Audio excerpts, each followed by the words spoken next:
Nothing really fancy, just some triumphant trumpets. Why? Why? Because this is episode 100. I did it! You've got a real attitude problem, McFly. You're a slacker. Born and raised in South Bay, lower class punk ass, I was Northwood grade. I had it made. Spent my nights drinking with my mates. Just a short bus ride up to PA. Red River Red. Then I hit the wall and I knew I had to bounce. They still say that 19 years ago. Well, I got the hell out. From time to time you may see me hanging around. Now I feel like a stranger in this town. Crocs and rolls is where I learned to play. Westwood Tavern's where I learned to walk away. Yeah, who knew 6 years ago when I started this podcast that this day would come? Episode 100. I was going to do some big thing all about me and, just do all this pomp and circumstance. Da-da-da, I've made it. But then I thought, fuck it. One thing, I couldn't think of anything to do. And another thing, it's just that putting that spotlight on myself felt kind of douchey. Ego and Vice has always been about everybody else. And that's the main thing. It's about everybody else. And that's what I did for episode 100. I did the absolute same thing I've done for 99 episodes. So it's about you people. 100 episodes in 6 years I think that's a great undertaking. I think I've done it. Fuck, man. I know you could say, oh, well, Joe Rogan, he's got like 14,000 episodes. Yeah, well, this is a DIY operation, my friends. I don't, if I could just show up at my multi-million-dollar studio, sit down, smoke a joint, talk to like a super famous person, get up and then leave, and the whole production part is done, I'd do it too. I'd have all kinds of episodes. But I am the editor, the recruiter, the researcher, the poster, the social media guy, the host, anyway, you get the drift. But, I'm not complaining because Ego and Vice has been such a big part of my life for 6 years. It's always in the back of my mind. Through the pandemic, it was kind of weird because I didn't have any guests on. I had a co-host, but I didn't have any guests on. And I really missed the people because that was the main reason I started Ego and Vice. And it's the main reason why it's still going because there's still so many more people to talk to. Local people and just good people, friends, anyone that has a story to tell. Ego and Vice is open to them. So like I always say, get a hold of me if you need to. egoandvice@gmail.com. It's been the same email address for 6 years, and you do reach out and I do get feedback and I appreciate it.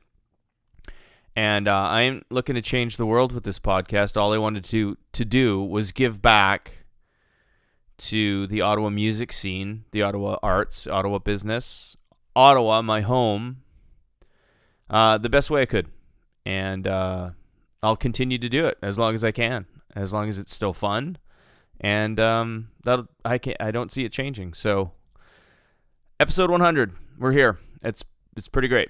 I'm pretty stoked. I'm pretty proud of myself, actually. So I want to thank you people for sticking with it. And whoever's still listening, I know like I said, I get feedback, so I know I do have some people that listen all the time. And every time I get a person on, it goes a little further and it gets a little bigger, and I don't know. It's great. Anyway, so enough about me. Let's just move on to the episode because I have a great guest on the episode. Her name is Kaye Black. Me and Alex go back quite a lot of years. She is a musician. She's a singer-songwriter. Very, very talented person. And she has recently released a new EP called Into Darkness that she wrote and recorded. She lives in Aurelia right now. And it's great. And it was released last week, and I called her up, and I was like, hey, we should talk about this new record. And she was very, very excited to do it, and I'm really happy that she's on the show. And what a great way to push forward on Ego and Vice, episode 100, then have an old friend and a talented person and some great music and a great conversation. It's what it's all about. So, I'm going to play a song off of Alex's new record, Into Darkness, and then we're going to come back, and we're going to have a conversation with Alex, Kaye Black. Hey, man, this is Ego and Vice, episode 100. Stick around.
Could smell you coming from about a mile out, and you were ready for a fight.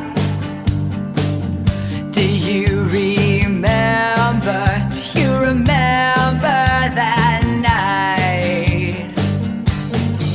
And I went too far down a road with you into the dark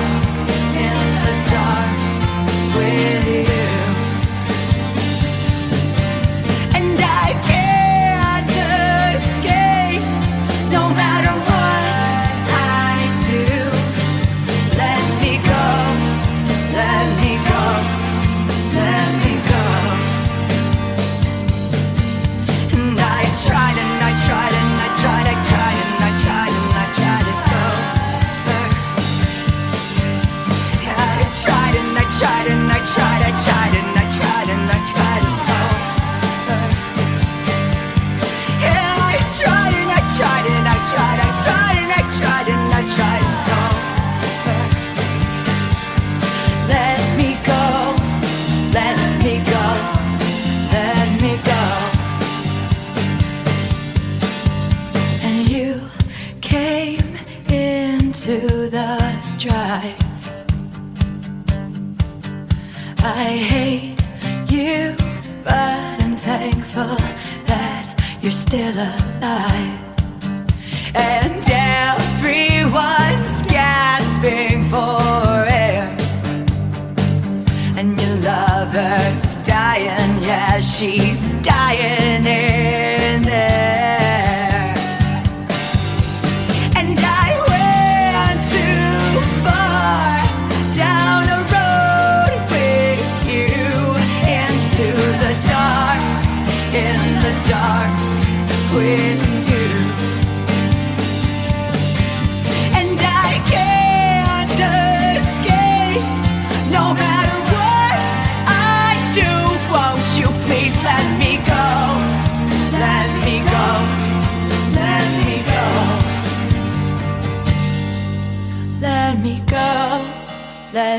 go, let me go, let me go, please let me go. Hey, this is Mike. Before we start the conversation with Alex, I just wanted to let you guys know that we had a little bit of a Wi-Fi issue.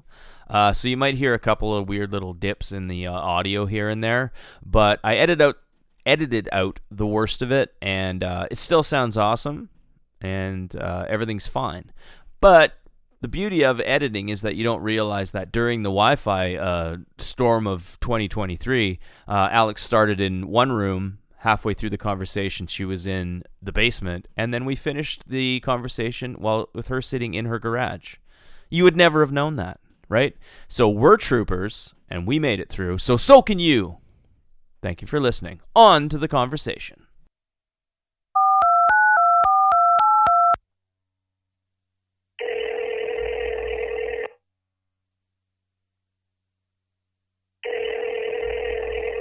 Hello. Hey, Alex, it's Mike. How's it going? Hey, good to talk to you. Yeah, it's been a while. Wow, it's actually been probably what, like 5 years, maybe? I say years for sure, maybe even more than 5 years. Too long. Yeah, I think the last time we actually I think the last time we actually crossed paths in the city is where you were still in Ottawa, and we played a little party for your things, but we'll talk about that afterwards. I remember, let's talk about music, because I remember way back in the day when our mutual acquaintance Brian had a studio in Orleans. Studio 169. Is that what it was called? That's what it was called, right? And then I think it eventually switched to Shoebox, but I remember, it was Studio 169. I never really understood what the 169 was about. Me neither, actually. I don't. Or if I did, I forgot. Yeah, and I guess he knew you through, because he was with Jen at the time, and I guess I think Ottawa, the scene in Ottawa, or maybe the radio scene or the media scene or whatever, I guess it's all kind of, everyone kind of knows each other, right? And you were writing songs, or what was going on there? But the first time I ever heard anything from you, he said, yeah, they had this girl named Alex, and she recorded some stuff. What was that? Like, where did you begin to do all this? Funny, because I was just talking to a friend about that the other day, because he'd asked if I had ever done anything solo before. I said, I did this 3-song EP back in, I want to say like 2008, 2009, somewhere like in that area. They were on my MySpace page, so I'll age myself.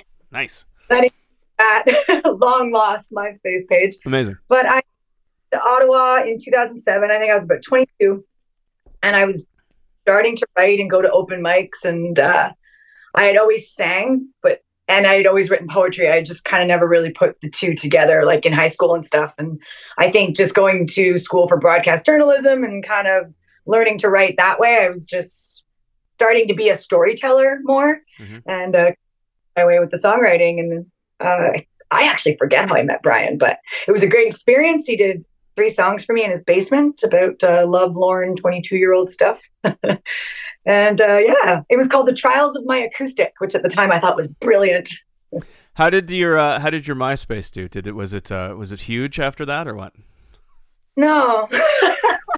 MySpace. That's so funny. We all had MySpace pages, right? That was a big thing. Did you ever see the first Iron Man movie?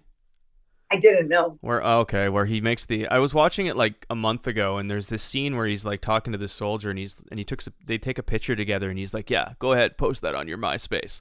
And I was just like, wow, that's super dated just by that one kind of word, eh? But yeah, MySpace was the rage. That was fucking good stuff. Everybody had a MySpace. It was before Facebook, right? Oh, it was before everything, yeah, I think. I don't know. I can't remember. There was chat rooms or something. Anyway. But so that's 3-song EP, and I guess you wrote those songs.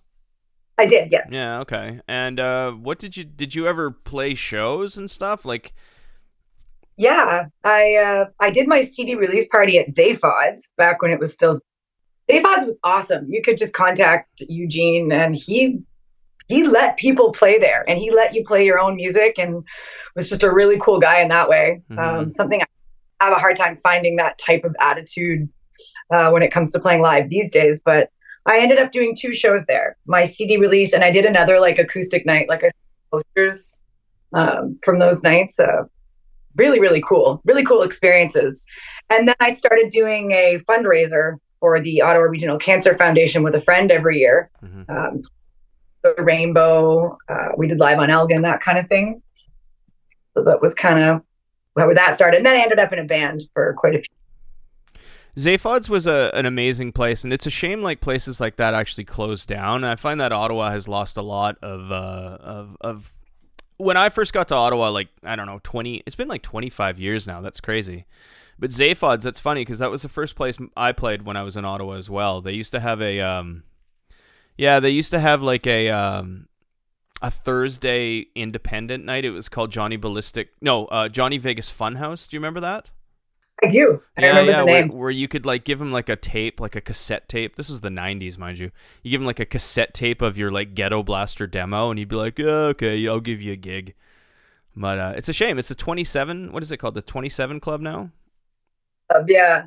Yeah. I remember it was a little controversial to some people, but I just don't find the difference that quite have the heart that Zaphod did in terms of like when you were there, it was like, this place is about music. And like whoever's in charge here must love music. And it wasn't. I don't think it wasn't just like a bar to just like make money off the drinks either. Like the owner, like Eugene, he actually cared about the Ottawa music scene as well too. Still does. Like he still posts and stuff, and I'm sure he's still involved to some extent.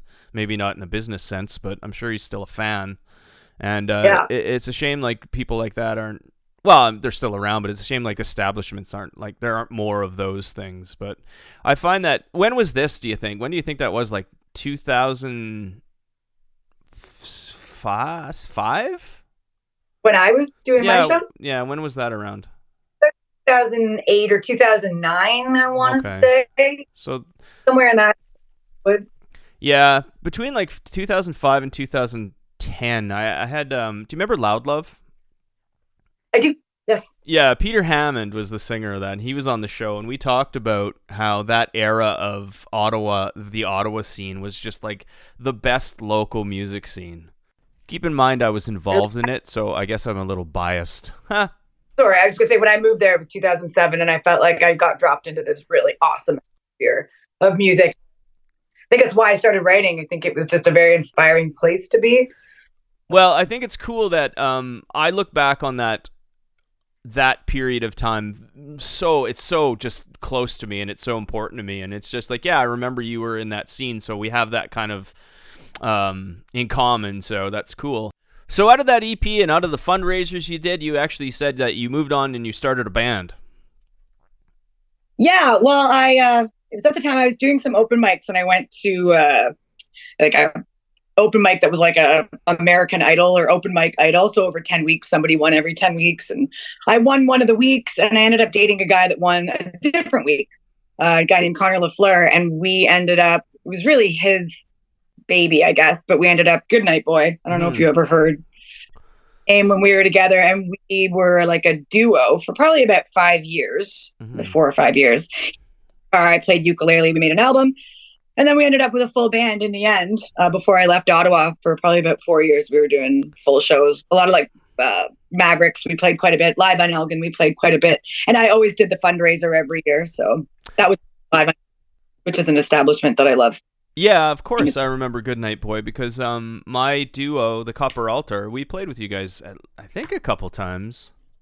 And you actually brought a copper altar to the show. That was cool. Yeah, that was our little and we got people to sign it and stuff. It was just like it just held our like lyrics and things. But yeah, of course I remember that. As far as the music of Goodnight Boy, were they all your songs? Did you do most of the songwriting, or was it like a collaborative thing, or?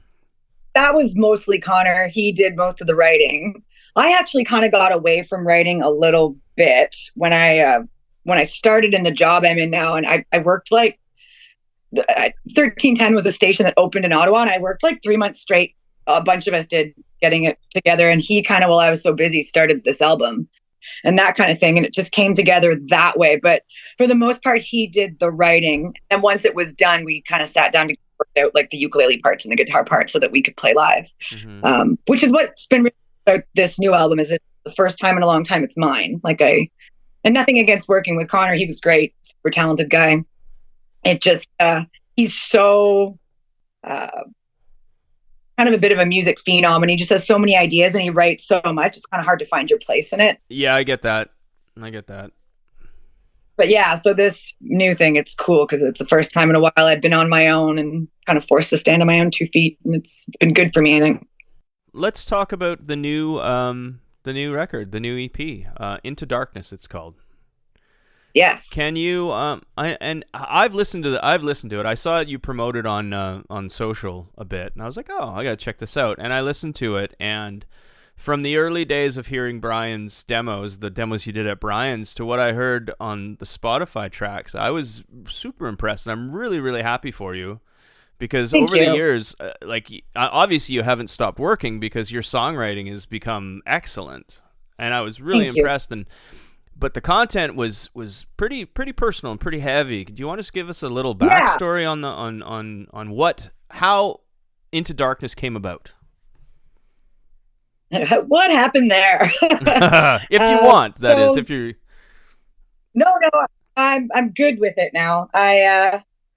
I got into a relationship in 2018 that moved in with the person very quickly. Looking back, probably not the best choice, but I was kind of just going with my heart. And he turned out to be not what I thought. And it was a pretty abusive relationship. Not always physically, but sometimes there were incidents of physical abuse, and he was very emotionally hard on me. He could be really nice when he wanted to be nice, but he could turn on a dime and be very, very cruel. And so basically, after a while, I finally kind of made the decision to leave. It's why I left Ottawa. My parents, said, you can come stay with us. And I left Ottawa, drove straight to Aurelia. And I've been here ever since, which at the time it felt like my life had totally fallen apart. And I realized if I was going to pick up the pieces and kind of move on and live here and start anew or whatever, I had to deal with it, because I've said to people, I think if you've ever been in an abusive situation, it doesn't end just because you leave, in 2 ways.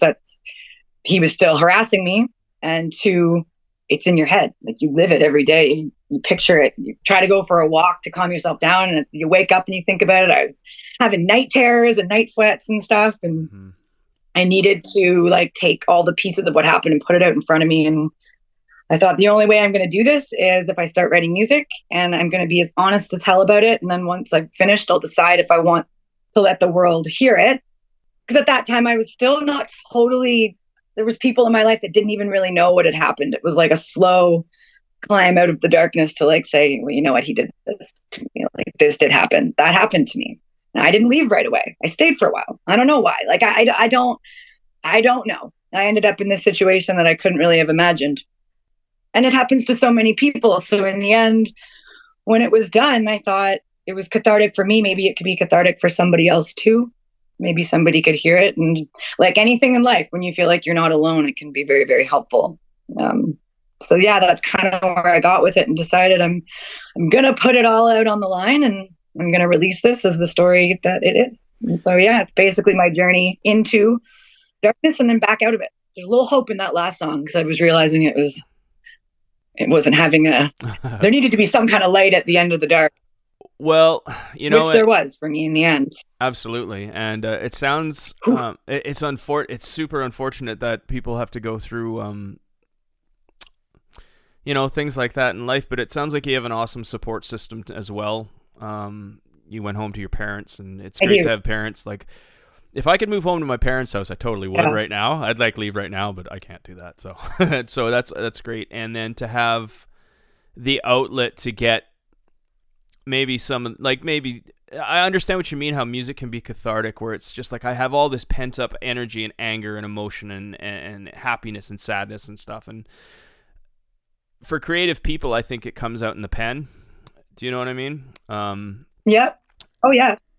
And I think it's really admirable to have the strength to put it on paper or to put it in a song and then release it to the world. Because, a lot of people, it's like a diary. It's here's my diary. Here's how I felt. So, wow, good on you. And, it is powerful and it is personal, and I'm really glad that you decided to release it to the world because, overall, it's a really good record too. So congratulations. Thank you. I was gonna say it's interesting because I was so scared, to be honest, at first, especially when I was still in the situation, like hiding from my friends, not going to things more, trying to kind of keep him hidden. He also had addiction issues too, so that was a problem often.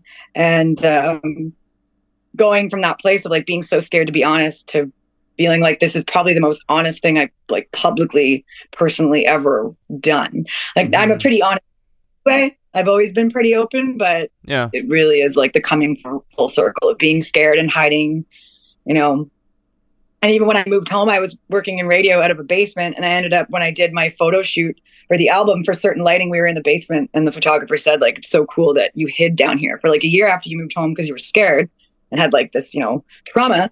And now here you are, like shooting your album cover. It's like, totally full circle coming back out and, back into the light or whatever.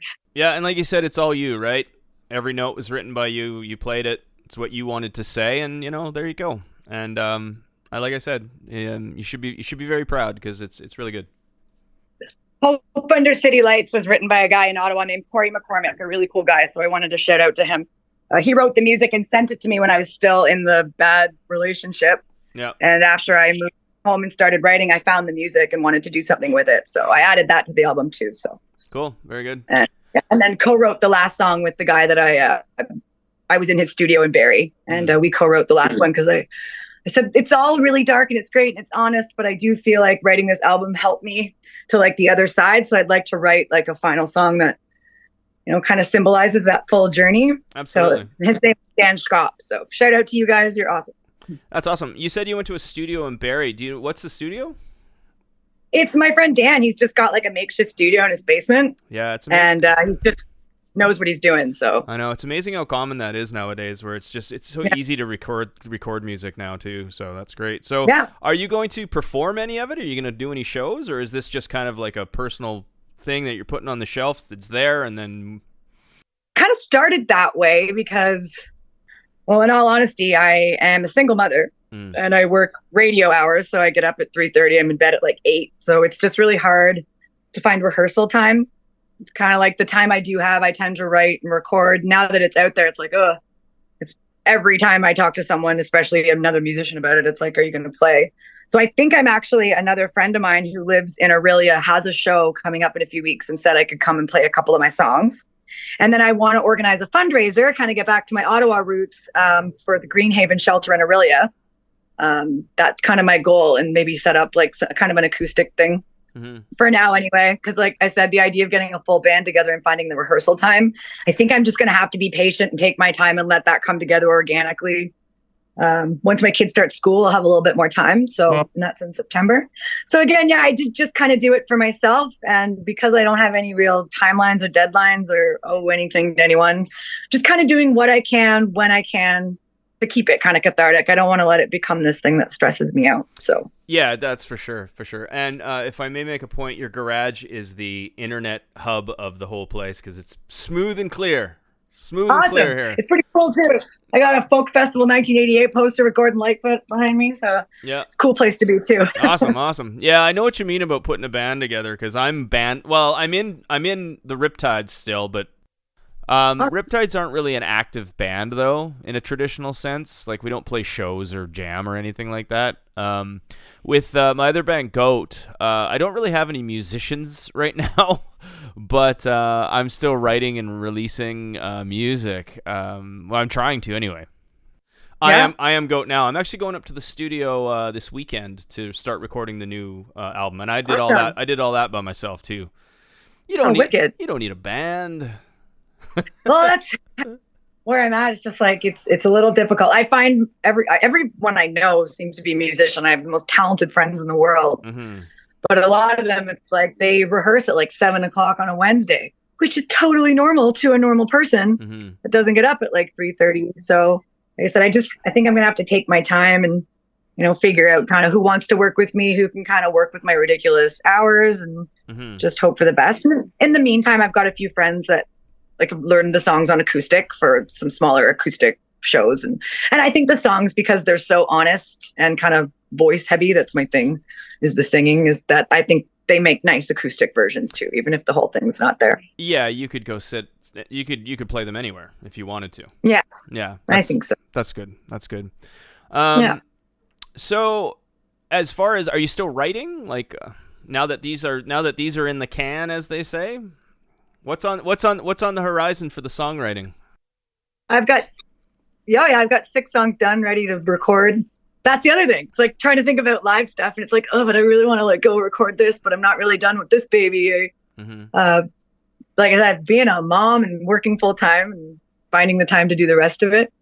I just kind of do what I can day by day, but depending, I don't know if I'll do another 5 or 6 song EP, or if I'll just maybe wait and put something bigger out, or talk to a lot of people, like just record one when you can and drop singles. Like now you have this package thing, just drop a single, like, you know, every 3-4 months or something, and then just kind of keep yourself relevant that way. I think it's true though, because I think we live in kind of an age where attention spans are very short.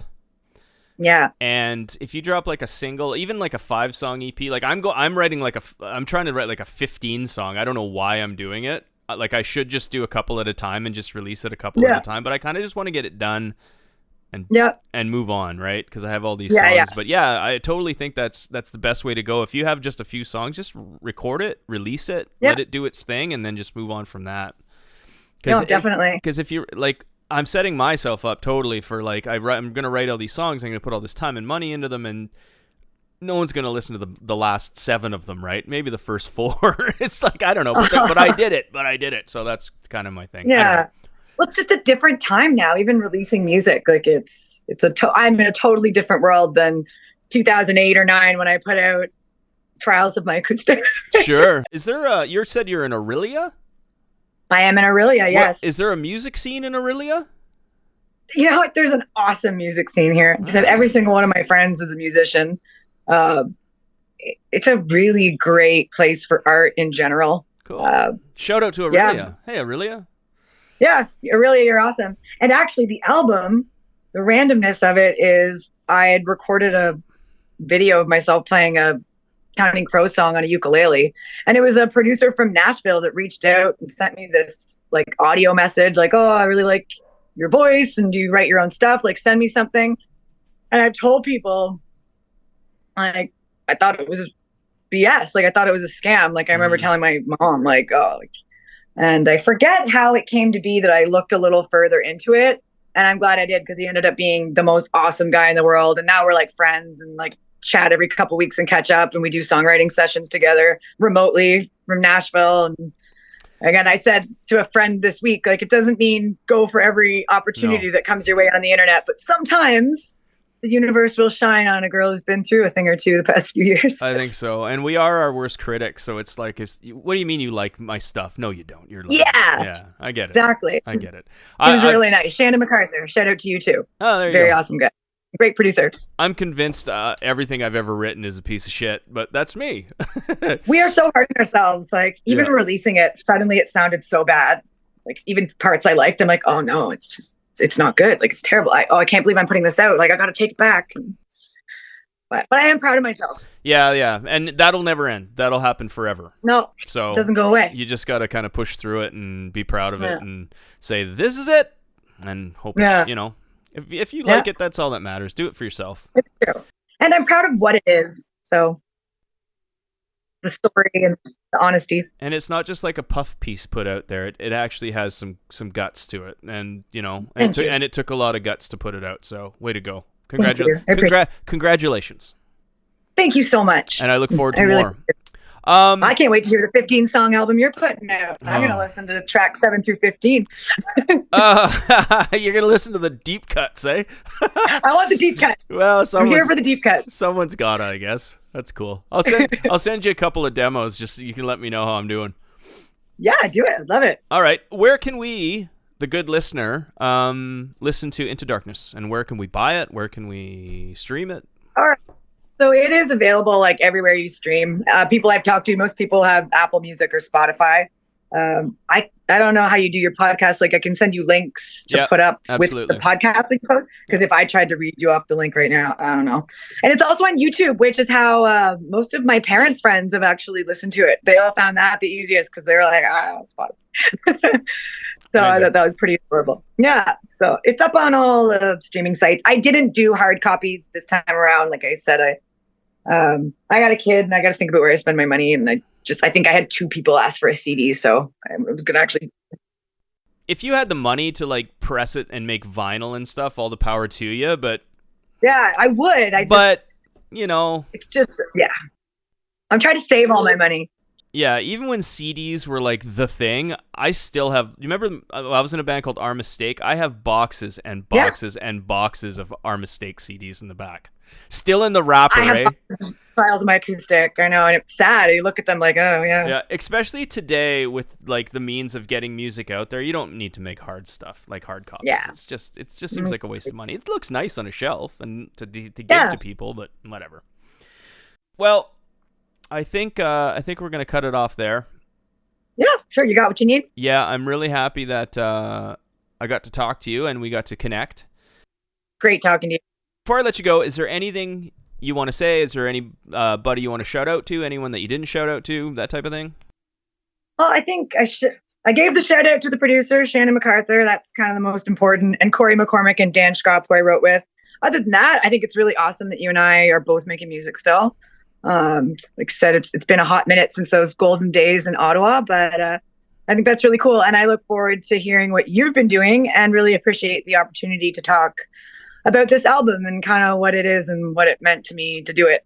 Because like I said, it was a journey and it was difficult, but it's good to be here. Well, like I said, congratulations. And it was a pleasure talking to you. It was a pleasure having you on. All right. So I'll talk to you soon and good luck with everything. And thank you. Say hi to the Aurelium music scene for me. And if you ever come this way, let me know. I'll take you to see some live music. Oh, 100%. Sounds good. All right. All right. Cool. Take care. Cool. Great talking to you, man. Yeah. Thanks so much. Yeah. Bye-bye. Happy 100th episode, too. Oh, right on. Happy 100. Yeah. Okay. Yeah, bye. Bye.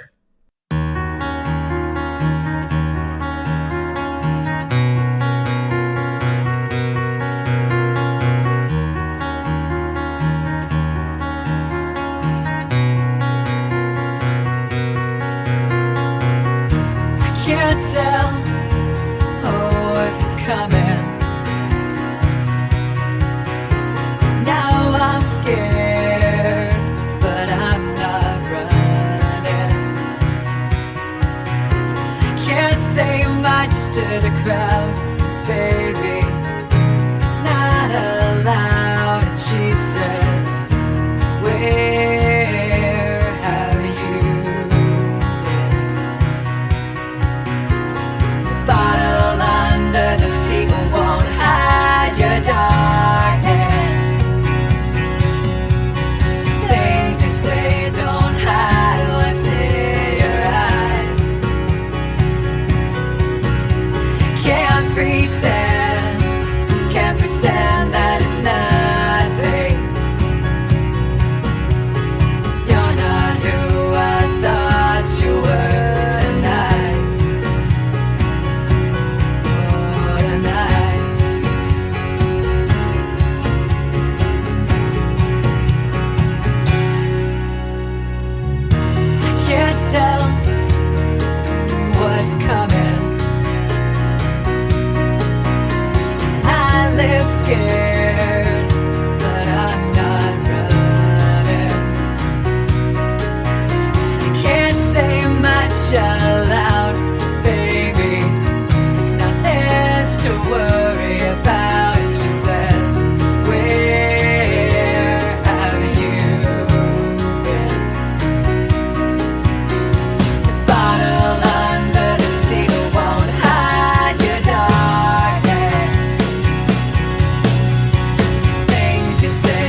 bottle under the sea, you won't hide what's there.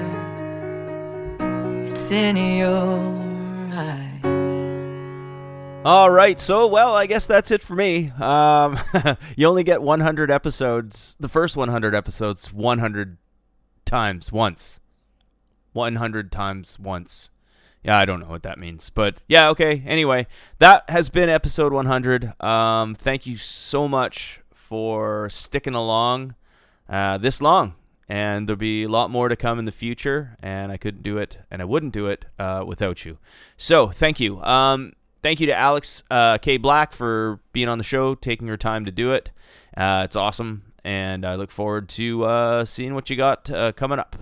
If you want to get a hold of me, you can always reach out to me at egoandvice@gmail.com. If you want to listen to the podcast, you can listen to Podomatic, Spotify, iTunes, blah, blah, blah, blah, blah. All the places that you listen to your favorite podcasts as my phone rings. You bastard. I hung up on him. Anyway, yeah, that's it for me. We'll see you next week. I actually have my next 2 podcasts lined up, so they're going to come at you pretty quickly. So, again, my name's Mike. This has been Ego and Vice, episode 100. We'll see you next time. Thanks a lot. You've got a real attitude problem, McFly. You're a slacker. Wanna